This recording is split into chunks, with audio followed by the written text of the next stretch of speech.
Put the gun down, sir. Step away from the drone. The deputy stood at the edge of my porch while the tang of burnt powder still clung to the air. 20 feet out, in the bed of pine needles, the thing lay twisted, rotors crumpled, camera busted open like a ruined eye. For a moment I just stared at it. The quiet that followed wasn't calm. It was stunned, like the whole mountain was holding its breath. You could taste the smoke, feel the cold light, and behind it all one word echoed in my head: trespass. I eased the Remington down, barrel still hot, a lazy ribbon of smoke curling in the chill. The deputy's hand hovered near his sidearm, as if he couldn't decide whether he ought to cuff me or shake my hand. "You want to tell me what happened here?" he asked. "That thing was spying on me," I said. "You shot a drone?" "Correction," I told him. "I shot a felony." He didn't know what to do with that. Most people don't. "My name's Harris Brady, 43. Used to wear a U.S. Marshal badge. These days I teach forensic science at a small criminal justice college a few counties over. Bored kids who think crime scenes look like TV. They don't. And neither does real silence. The real kind doesn't hum through hotel AC units. Presses on your ribs, seeps into your bones. No engines. No neighbors. No HOA counting grass blades. That's why I bought 6 acres pressed up against the SR to Cristo Range in southern Colorado. No restrictions. No streetlights. No one telling me what color the porch ought to be. Just sky, rock, and room to breathe. Out here I'm not a cop. Not a teacher. Just a man who wanted to be left alone. Peace in exchange for distance. For 2 years that bargain held. Then the drone showed up. The first time, I shrugged it off. Some weekend hiker with a new toy. A soft whine over the ridge. A flicker between the pines. Gone in seconds. Next day it came back closer. It skimmed over the treeline, stopped, and turned to face me square on. Camera staring like it was sizing me up. I waved it off. It zipped away. Fine. Third morning, 5:47 a.m. I remember because I had a toothbrush in my mouth. I glanced up and there it was, hovering outside my bathroom window, camera angled down through the glass, maybe 10 feet from where I stood. I froze. For a second, I wondered if I was still dreaming. Then the tiny red LED on the lens winked. Recording. "All right," I muttered. "Game on." By the end of the week, it had a schedule. 5:30 a.m. pass from the southwest. Evening run near dusk. Same altitude, same path, same careless confidence. Always just outside my fence line. Close enough to watch, not close enough to touch. I started logging its visits. Time. Direction. Duration. I set up 3 trail cameras along the ridges and gave the thing a name. Black Hornet. Small, surgical, relentless. A buzz that didn't just break the quiet, it infected it. There's a particular insult only someone who values peace really feels. When you've built yourself a cushion of silence and something barges in uninvited, it isn't just noise. It's war. I hadn't started it, but I knew how to end it. That morning the sky was scrubbed clean. No wind. No birds. Even the creek sounded like it had crawled under a blanket. Then I heard it, a low mechanical whine like a mosquito that meant it. I stepped onto the porch, coffee in one hand, shotgun in the other. The drone slid out of the treeline, matte black, unmarked, hovering rock steady. It stopped 15 feet in front of me, lens tilting as if it recognized me. "You picked the wrong porch," I told it. I raised the Remington, found the bead, squeezed. The blast ripped the morning apart. Plastic, smoke, and then stillness. A neat little trinity. For the first time in weeks, the world went quiet again. I thought that was the end of it. I should have known better. In this country, peace always costs more than you think. And when you pull the trigger on somebody else's surveillance, you'd better be damn sure who's watching you back. The morning after I shot it down, the silence felt different. Not peaceful, hollow. Like the land was waiting to see what I'd do next. I walked the property line at sunrise, coffee steaming in one hand, 12-gauge laid across the other. No tracks. No stray debris except the twisted carcass I'd already bagged. Still, something was out there beyond the timber line. Tension. That feeling when you know you're being watched even though you can't see a soul? People call it paranoia. It's not. It's pattern recognition. Mine was honed by 20 years chasing men who didn't want to be found. So I started building patterns of my own. I pulled the SD cards from my trail cams, 3 angles all stamped to the second. Every sequence showed the same behavior. The drone drifting low, dipping near the greenhouse, then the cedar gazebo, then peeling off southwest. Smooth, measured. Not a kid's Christmas present. This was professional gear. On the East Ridge footage, right before it banked away, the lens canted down. A little flare in the spectrum, infrared. It wasn't just filming. It was scanning. Heat, terrain, maybe both. That's when an old part of me woke up. The part one thought I'd hung up with my badge. I set a new schedule. 5 a.m. Coffee, cameras, notes. 5:30. Patrol the creek line where it usually approached. Evenings. Sit on the porch with a paperback and binoculars, rifle close enough to touch. By week's end, it came back. Same model or its twin. It hovered above the tree line, keeping its distance, pretending innocence. But the way it paused, trimmed altitude, inched along the southern edge of my property. It was clearing corners the way I used in safe houses. Whoever was on the stick had training. This wasn't some bored hiker with a phone app.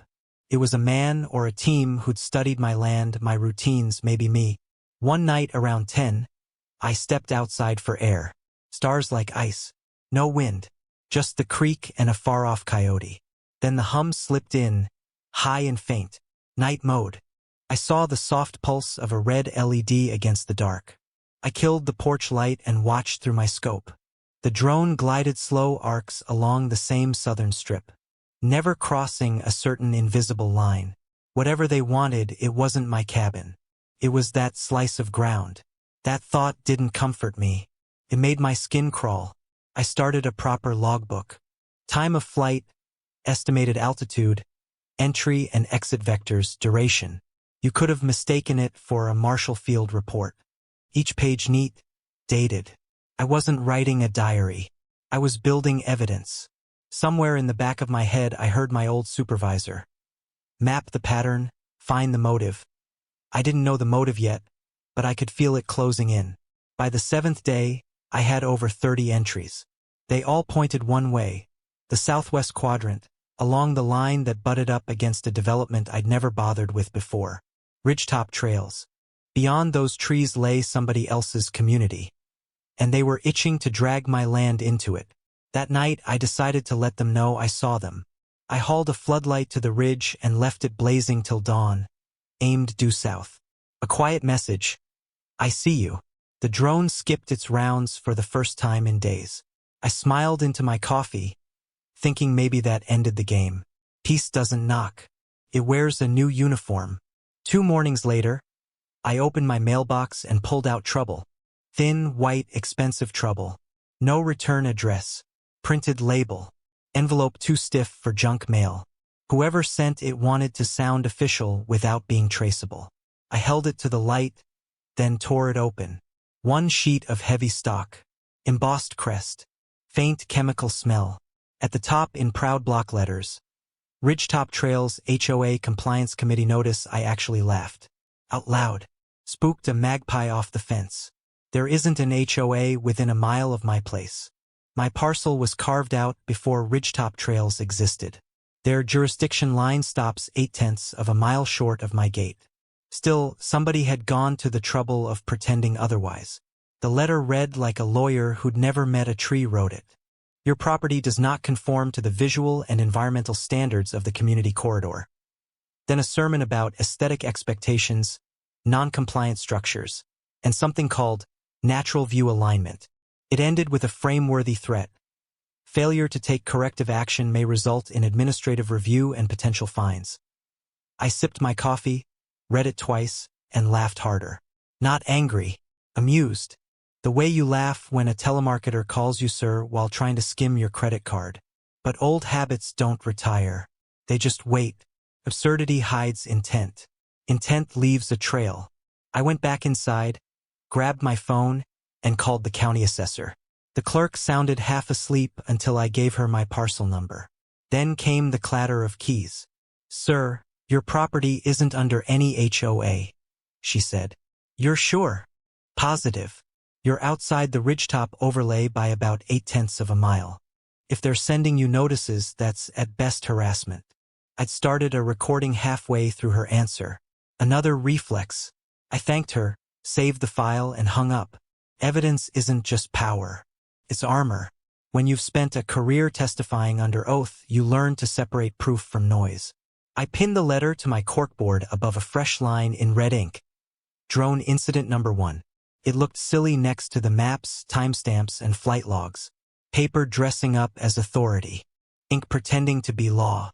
I poured another cup of coffee and stared south. The trees looked the same. Tall. Harmless. But now I knew there was an office full of printers and fax machines hiding behind them. Bureaucracy might look harmless. I've watched men go to prison over the wrong form filled out in the right tone of voice. Power doesn't have to be legal. It just has to sound official long enough to scare you. Fear by letterhead. Paper bullets. By evening I'd scanned the notice, attached the assessor's audio, logged everything. I opened a folder on my computer and titled it, Case File, Black Hornet. If they thought they could intimidate me into compliance, they'd picked poorly. 2 days of quiet followed. Too quiet. No drone. No letters. No strange vehicles. Just wind and my own thoughts. On the third morning I heard an engine. Not rotors this time. Tires. A white pickup crawled up my drive, kicking dust. The logo on the door said Summit Geo Survey. Decal peeling at the edges. A man climbed out wearing a neon safety vest, visor, khakis, and a professionally harmless smile. "Morning, sir," he called. "Name's Paul. Summit Geo Survey. Just here for a boundary recheck. Routine stuff for the Ridgetop HOA."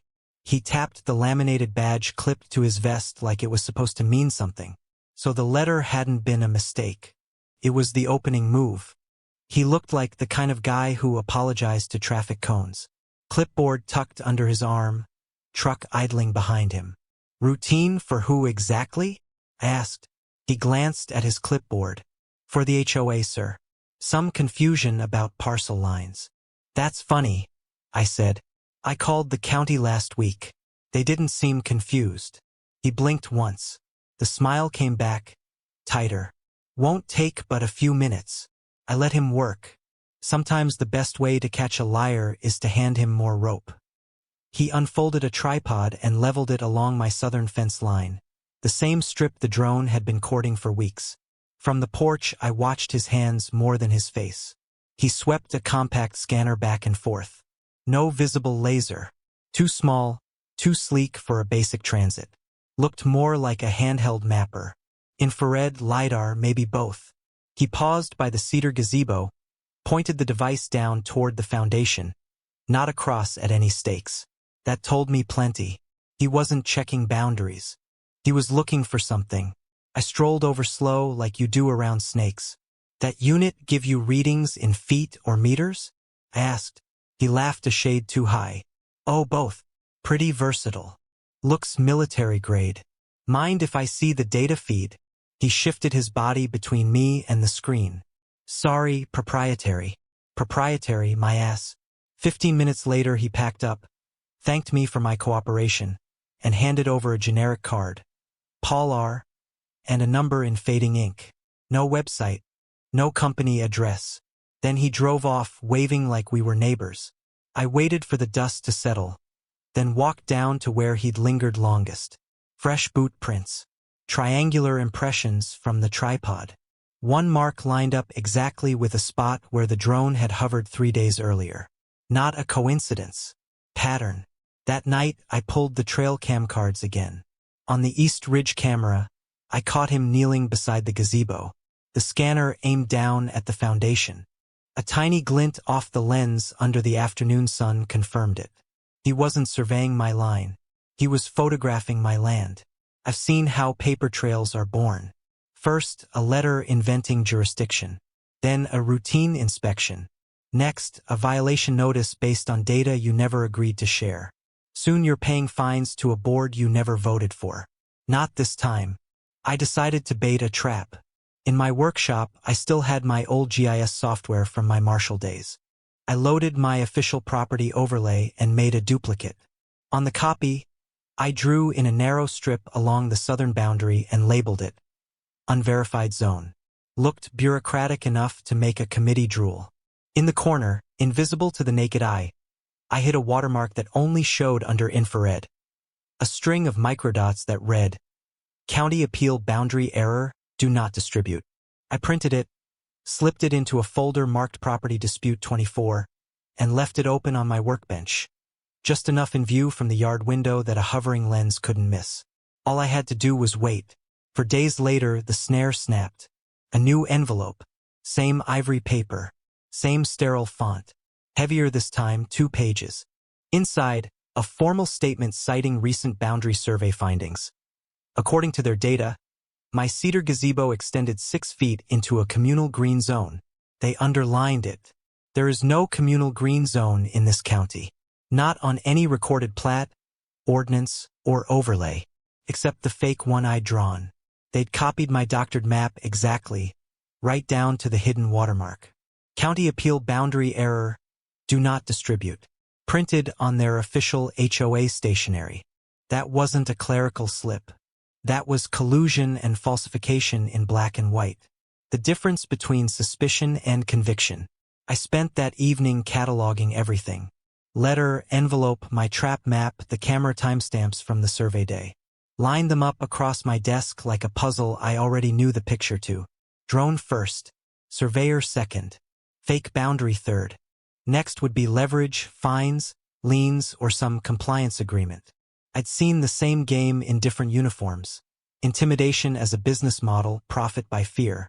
They just hadn't expected the target to be an ex-marshal with a filing system.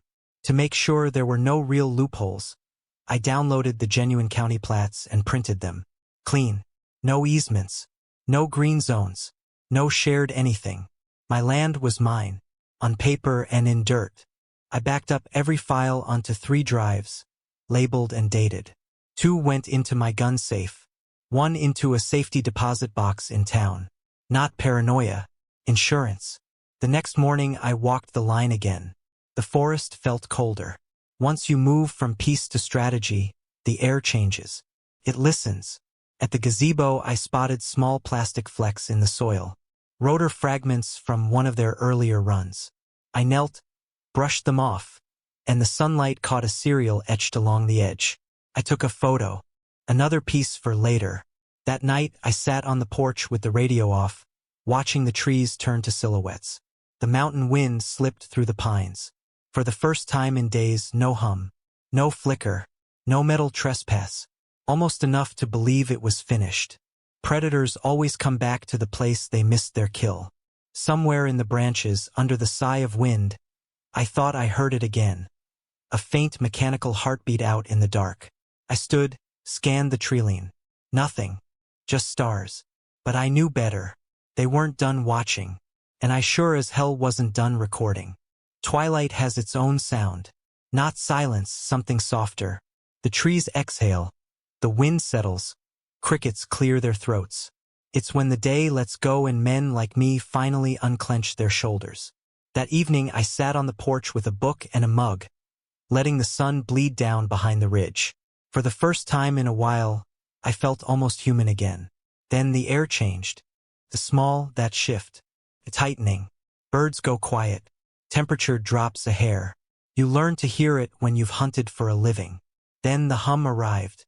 Faint at first, then sharper, needling its way out of the southwest. I didn't look up right away. I set my mug down, thumbed the safety off the Remington resting beside the chair, and waited. The vibration grew until I could feel it in my teeth. Then it emerged. Black Hornet back from the dead. It slid out of the trees like it had never left. Sleek, dark, deliberate. Lower now, slower. This wasn't reconnaissance. It was taunting. It hovered just past the porch rail, maybe 12 feet away, lens locked on my face. A single red light blinked, steady as a pulse. You just couldn't stay away, could you? I muttered. For a heartbeat, I almost admired the nerve. Somewhere, someone was behind a screen, beer in hand, grinning as they zoomed in on me. The crazy ex-cop, who'd already shot their toy once and might not dare do it again. Maybe they thought I'd learned my lesson. They were wrong. I rose slow. The drone matched my movement, adjusting height, rotating slightly, like it was considering. Machines aren't supposed to think. That's what raised the hair on my neck. I stepped forward until my own reflection darkened its glass. You wanted a closer look, I said quietly. Here it is. No warning. No shouting. There are trespasses you don't negotiate. The Remington thundered. For a moment the drone hung there as if confused. Then the rotors sparked, coughed, and it spun out, corkscrewing into the underbrush with a hard, metallic crack. The echo rolled across the valley. Then nothing. Real nothing. The kind that hums in your bones. I stood for a long time on the porch, barrel smoking in the blue light, listening to the ridge reclaim itself. Relief wasn't what I felt. Not victory either. Emptiness. Because I knew this was just another step, not the finish. Predators don't quit when they lose a toy. They adapt. Still, I had to see the wreck. I walked down through the pines, needles crunching under my boots, following the thread of smoke. There it lay, half-buried. Rotors sheared, casing split like a beetle's shell. Inside, a glint of circuits and a small metal block tucked in heat shielding. Not a toy. Not even close. A solid-state drive. I brushed dirt off the housing and whispered to nobody. Got you. I bagged the remains, tagged the time in my log, and carried it back to the workshop. The last of the light was gone. In the black glass of the window I saw myself. Gun in one hand, busted drone in the other. For the first time in weeks I smiled. Not because I'd won. Because I finally had something they couldn't erase. Proof. The cavalry didn't take long. Next morning, 9:12 a.m., a white SUV with county decals rolled up my drive. Lights on, no siren. 2 deputies stepped out. Clean uniforms. Careful faces. The taller one, mid-40s with sunburn around the eyes, came up first. Morning, sir. You Harris Brady. Depends who's asking, I said, leaning on the rail. Deputy Sandoval, Fremont County Sheriff's Office. We got a report of property destruction. Is that so? He checked his notepad. According to a Ms. Karen Billis, chair of the Ridgetop Trails Homeowners Association, you discharged a firearm at and destroyed private aerial equipment conducting a boundary survey. There it was, the lie polished and rehearsed. Karen Billis. I hadn't seen her in years, but I knew the type. The kind who could turn a parking squabble into a crusade for community standards. You boys want coffee before we start? I asked. Sandoval blinked, exchanged a look with his partner. Sure. Inside, I poured 3 mugs, black, and set them next to a small flash drive on the table. Everything you need is on that, I said. Trail cam footage, 3 angles. Timestamps, GPS overlays. You'll see that drone crossing into my airspace a dozen times at least. He raised an eyebrow. You've been documenting? I was a U.S. Marshal. I document everything. He slipped the drive into an evidence bag. Appreciate the cooperation, Mr. Brady. We'll add this to the report. His gaze flicked around the room. Cameras, maps, notes. You've got quite the setup here. Most folks don't go to this much trouble. Most folks don't have a flying peeping Tom stalking their shower, I said. That got the faintest smirk. Professional recognition. He'd seen enough to know when a man wasn't just angry, but accurate. They left 20 minutes later, tires grinding down the gravel. For a brief breath, I let myself believe procedure might handle it quietly. My phone chimed. Email. Sender. rigidtoptrailscompliance@outlook.com. Subject. Notice of damages. Community asset destruction. For paragraphs of stiff grammar and legal cosplay. Signed by Karen Billis, Chairwoman, Ridgetop Trails HOA. They demanded full financial restitution for equipment loss, citing criminal mischief and willful aggression against community property. Community property. That phrase again. I read it twice, then laughed, short, bitter. They weren't backing down. They were doubling down. I wrote back, to whom it may concern. The device in question was operating illegally within private airspace without consent or authorization. Evidence has been submitted to local law enforcement and the FAA. Further contact without legal counsel will be considered harassment. H. Brady. I hit send, poured another coffee, and unbagged the wreckage on my workbench. If they wanted a paperwork war, they'd picked a veteran. Under the work light, the drone looked almost surgical. For rotors, cracked shell. Camera housing split down the middle. Inside the frame was a small sealed compartment held by microscrews. Whoever built it knew how to hide things. I went slow, steady, grounding myself so I wouldn't fry any live circuits. When the cover lifted, I saw the heart of it. A solid-state drive the size of a matchbox, heat-shielded, nestled beside a GPS module with its ID plate scratched off.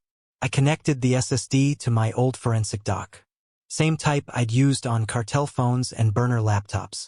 The LED blinked green. Live. I braced myself for encryption. What I found was worse.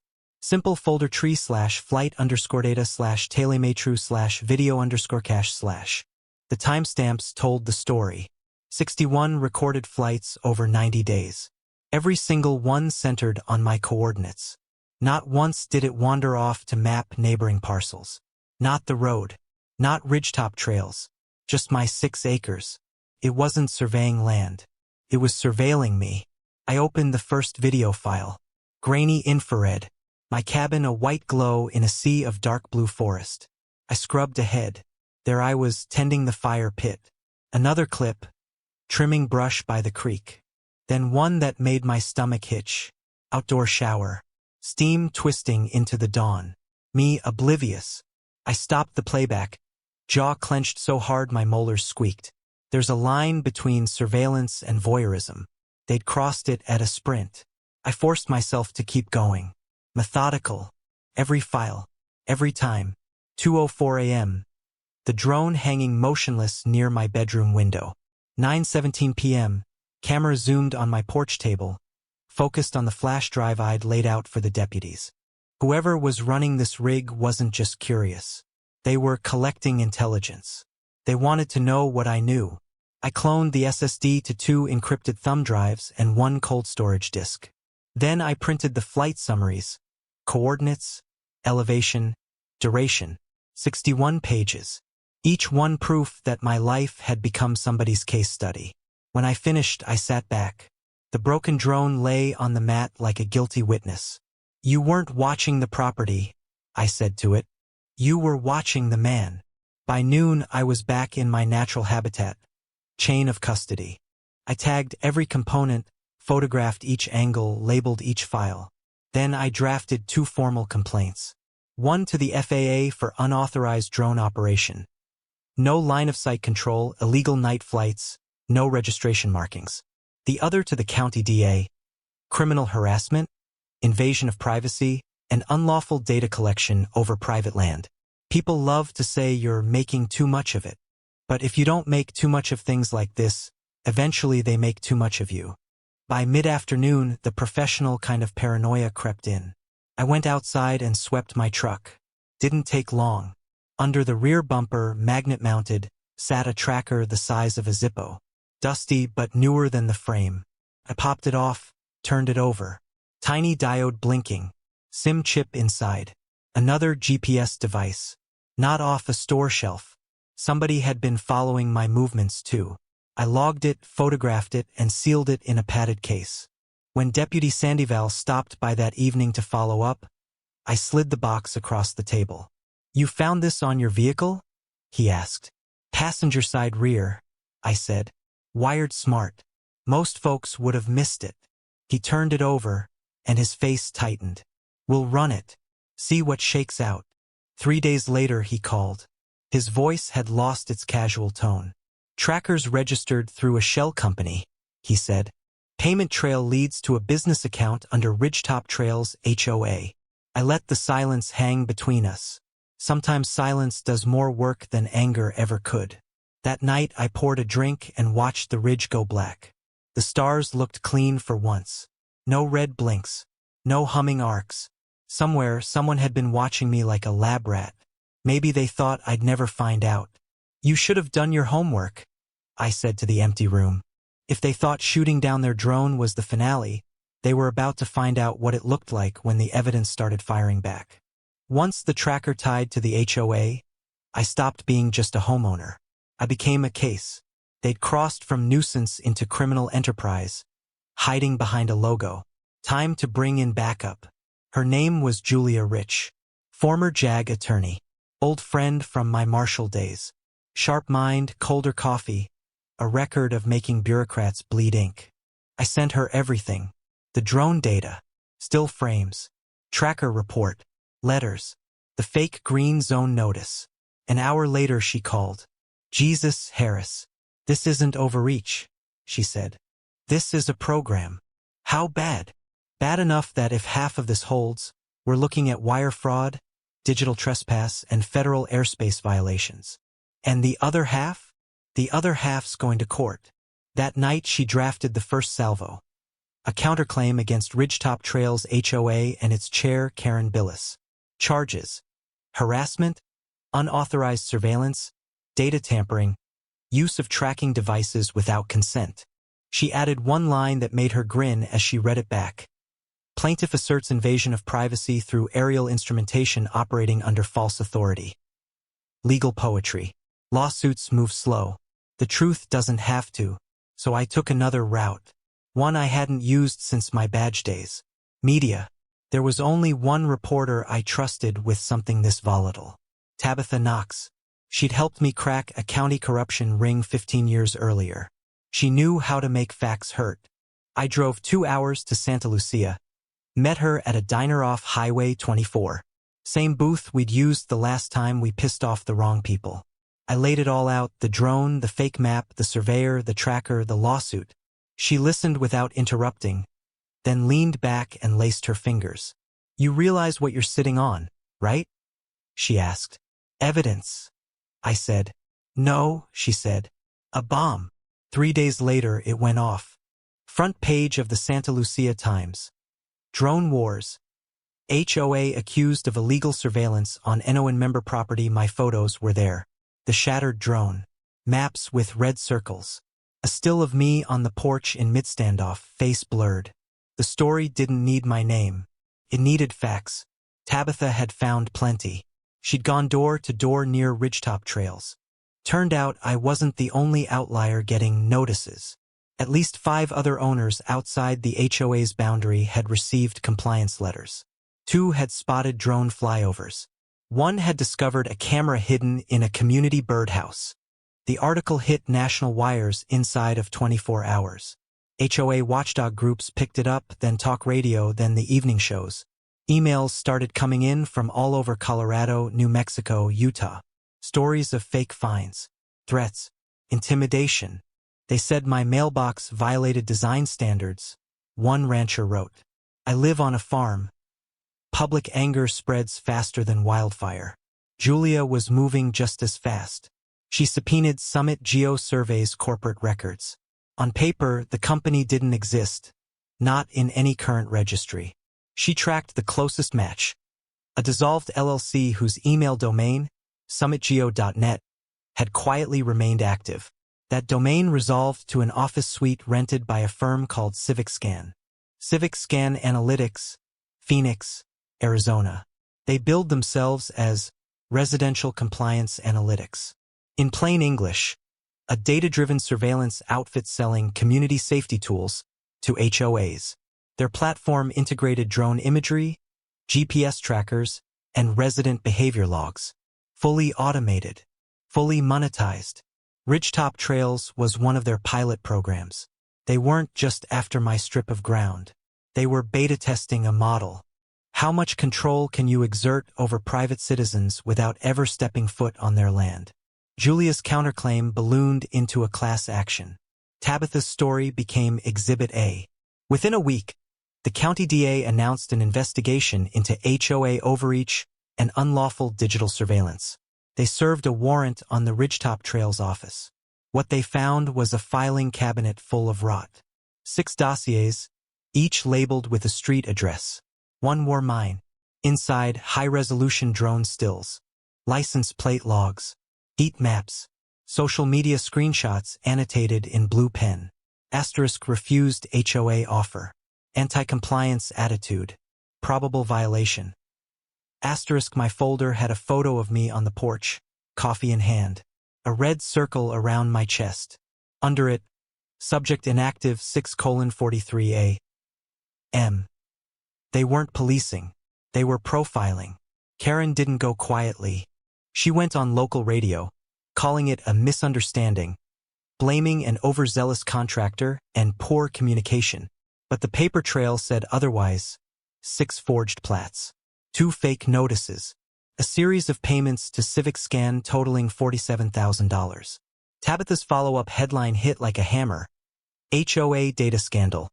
Surveillance program linked 2 Civic Scan analytics by week's end. The sheriff's department issued an arrest warrant. They picked Karen up on forgery, conspiracy, and unlawful use of surveillance equipment. Her mugshot ran beside a photo of my cabin. 2 worlds. One sinking. I wish I could say I felt triumph. Mostly I felt exposed, like someone had rolled up the rug and shown everyone what had been crawling under it. HOAs across the state quietly scrubbed drone compliance language from their member portals. Lawmakers started muttering about hearings. The silence that followed wasn't peace. It was retreat, the kind predators make when the light suddenly hurts. This wasn't my private fight anymore. Every homeowner who'd ever been bullied by a committee in a polo shirt had skin in the game now. The difference was, this time there was proof. And proof doesn't vanish. You can judge a courtroom by its noise. In movies, it's gavels and shouting attorneys. In real life, it's coughs, paper shuffling, and a judge trying not to roll her eyes. The old Cobra County courthouse smelled like floor wax and history the morning they called Billis et al. V. Brady. I'd stood in rooms like this before, usually on the other side of the rail, wearing a badge. This time I was the plaintiff, the witness, and the guy who shot down a drone and tripped over a criminal racket in HOA clothing. Half the county showed up for what folks were calling the drone war hearing. Karen sat at the defense table, beige blazer, pearls, mouth pinched so tight it could store resentment for the winter. Her lawyer looked like a life insurance pamphlet. Slick hair, loud tie, voice that squeaked whenever he said, "Your Honor." Julia sat beside me, calm as stone. She didn't need to grandstand. The evidence could speak. The bailiff called order. Judge Patricia Lochner took the bench. A silver-haired woman with a face that said she'd seen every shade of nonsense and didn't have patience for new colors. "Let's make this quick," she said. "I've read the filings. Ms. Billis, you may proceed." Karen's lawyer rose, shoulders squared like he thought posture could beat facts. "Your Honor, my client acted in good faith to ensure community safety and uphold property standards. Mr. Brady's aggression—" "Objection," Julia said. "Mischaracterization of lawful self-defense and privacy enforcement." "Sustained," the judge replied without looking up. The lawyer deflated a notch. He shuffled his papers. Tried again. The HOA only sought to clarify parcel boundaries. By deploying drones with night vision, Julia cut in. Operated by independent contractors directly funded by HOA checks to Civic Scan Analytics. She slid a ledger to the clerk, who passed it to the bench. Judge Lochner adjusted her glasses, scanned the entries, and hummed. "Interesting. Continue, Counselor Rich." Julia moved like a surgeon. No flourish, just cuts. She laid out the photograph of the shattered drone. The tracker report. The forensic logs showing 61 flights over my land. Timestamps that matched up neatly with HOA emails scheduling boundary observations. Then she produced the forged map with my infrared watermark. Judge Lochner frowned at the corner. "This says, 'Do not distribute.' Care to explain that, Ms. Billis?" Karen opened her mouth, then shut it. Her lawyer muttered something about clerical oversight. "Clerical oversight doesn't usually involve altering official county plats," the judge said dryly. My turn on the stand was simple. I moved out there for silence, I said. To teach, to work, to be left the hell alone. Instead I got drones watching me shower and letters pretending to own my ground. Julia handed me a sheet. Mr. Brady, what is this? Flight log from the drone, I said. 61 entries, all centered on my property. And this county record showing my parcel is outside any HOA overlay. And who compiled these materials? I did, I said. Old habits. The judge looked up. You were a federal marshal, correct? Yes, ma'am. Retired. Not reformed. A quiet ripple of laughter moved through the gallery. Even the clerk's mouth twitched. Karen finally took the stand. Her voice wobbled, then sharpened. I only wanted to preserve community harmony, she said. Mr. Brady was hostile, uncooperative, dangerously independent. The judge leaned back. Dangerously independent. I'll remember that one. Julia waited a beat, then held up another paper. Ms. Billis, do you recognize this payment authorization? A photocopy of a check to Civic Scan. Karen's signature on the line. I don't recall, she said. And this contract for Summit Geo Survey? That wasn't me. It was staff. It was sent from your email, Julia said, sliding one more exhibit forward. Printed across the top. Ridgetop HOA Expansion Initiative. Attached was a handwritten note. Target parcels. High-value lots, minimal resistance. The room went vacuum silent. Karen's lawyer tried to object. Your Honor, this is taken out of Counselor, Judge Lochner said. If you say out of context one more time, I'll hold the context in contempt. The gallery chuckled. Karen glared daggers. But the damage was already sealed in ink. By the end of the day, the judge froze all HOA assets pending full investigation. Before she adjourned, she glanced at me. Mr. Brady, thank you for your meticulous record-keeping, she said. It's refreshing to see someone still understands the value of evidence. Evidence doesn't lie, Your Honor, I said. People do. She gave the ghost of a smile. That's why we're here. The gavel hit once. Sharp. Final. As people filed out, I stood by the window and watched sunlight spill across the courthouse steps. Reporters mobbed Karen outside, her lawyer shielding her from cameras. Flashbulbs popped like distant gunfire. Beyond the crowd, the cottonwoods swayed in the breeze. It sounded like silence taking its ground back. Verdicts don't arrive with fanfare. They arrive in sentences. 2 days after the hearing, I got the call. Decision was ready.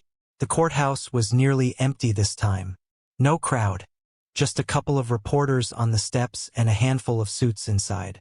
Karen sat at the table in the same blazer, but the air had gone out of her. Her lawyer looked like he was praying for a mistrial and a drink. Julia sat beside me, pen poised. Judge Lochner took the bench and got right to it. In the matter of Billis et al. V. Brady *, she read.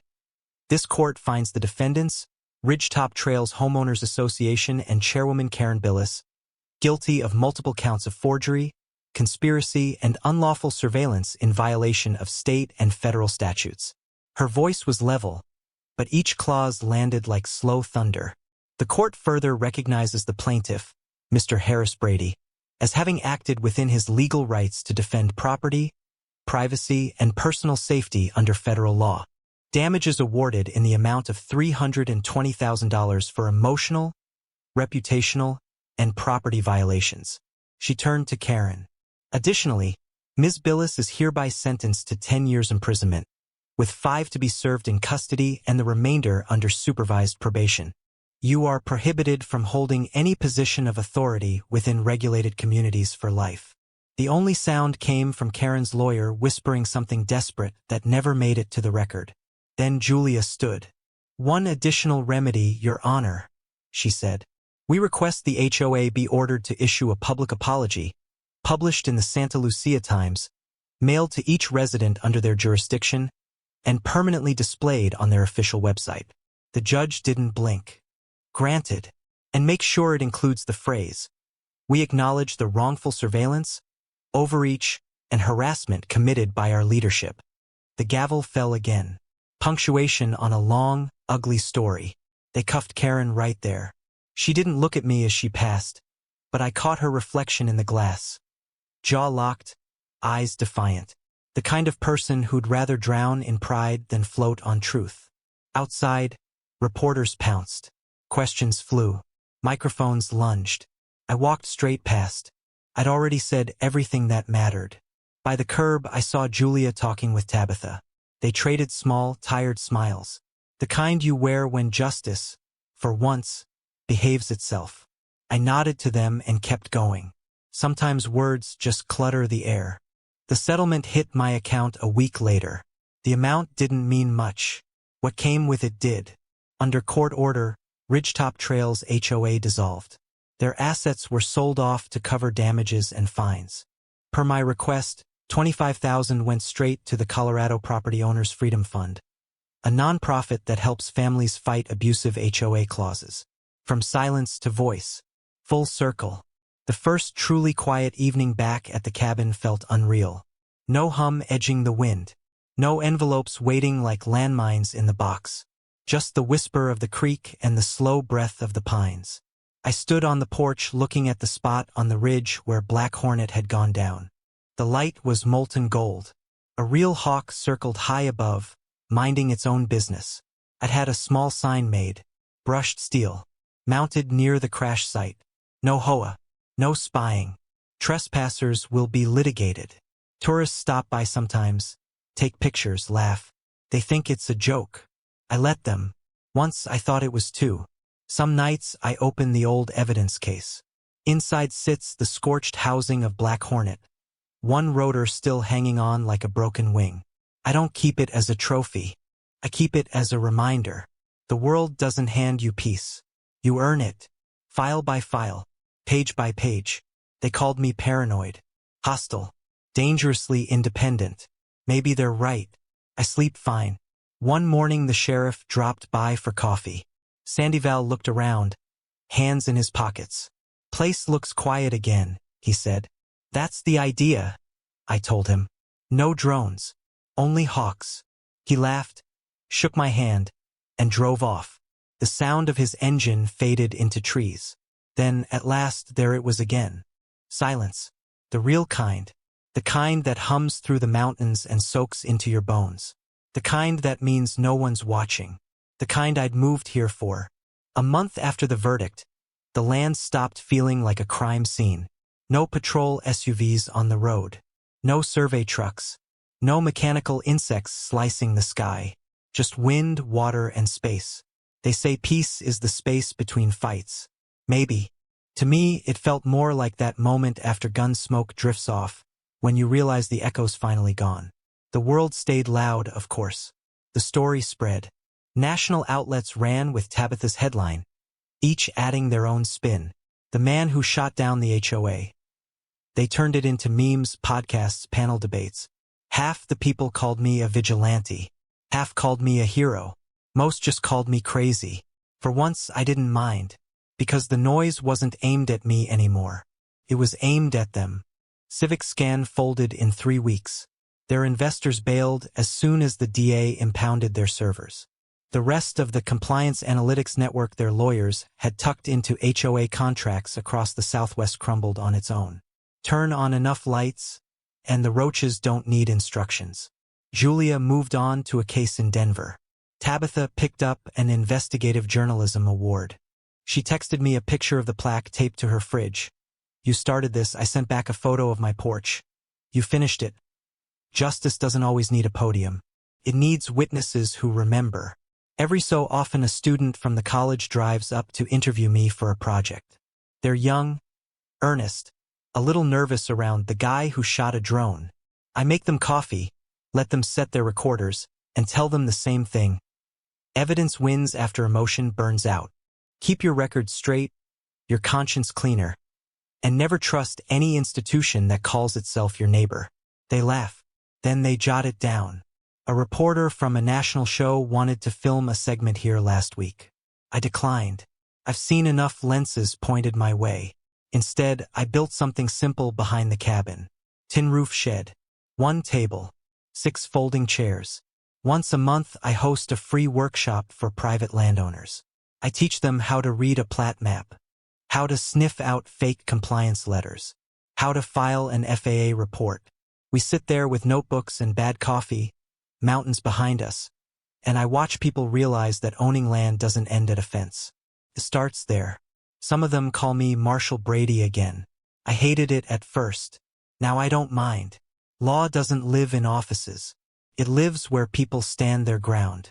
The other day, a stranger pulled up at my gate, said he was passing through, wanted a picture with the sign. "Help yourself," I said. He snapped a shot, then asked, "You ever think about writing a book?" I looked out over the ridge, where the sun was burning through the pines. "No," I said. "I think about the silence." He didn't get it. Most people don't until it's gone. That night, as the valley melted into shadow, I poured myself a drink and sat on the porch. The wind moved lazy through the branches. The creek murmured below. No hum, no rotors, just quiet. Earned, not given. On the table beside me lay the scorched shell of black hornet. I turned it in my hand, feeling the cool, dead metal. "You hear that?" I said softly. "That's mine again."